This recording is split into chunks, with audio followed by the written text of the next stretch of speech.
कोकणातील प्रत्येक अपडेट जाणून घेण्यासाठी आजच माझे कोकणच्या सोशल मीडिया प्लॅटफॉर्मला लाईक, फॉलो आणि सबस्क्राईब करा। मंडणगड तालुक्यातील लाटवण पंचक्रोशी हायस्कूल मैदानात नुकताच क्रिकेटचा महासंग्राम पाहायला मिळाला। लाटवण पंचक्रोशी प्रीमियर लीगच्या भव्य under arm circle day cricket स्पर्धेचे तिसरे वर्ष मोठ्या उत्साहात पार पडले।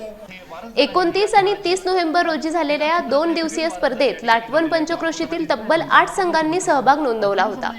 क्रिकेट प्रेमींनी 2 दिवस सामन्यांचा मनमुराद आनंद लुटला।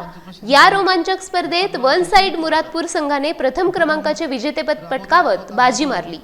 सावर्डेकर स्ट्रायकर संघाने द्वितीय तर विश्वा 11 कादवन संघाने तृतीय क्रमांक मिळवला।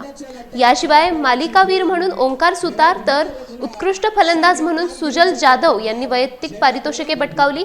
प्रशांत कदम, भाजप मंडणगड तालुका अध्यक्ष प्रवीण कदम यांसह अनेक क्रिकेट प्रेमी आणि मान्यवरांनी या स्पर्धेच्या यशस्वी आयोजनात महत्त्वाची भूमिका बजावली।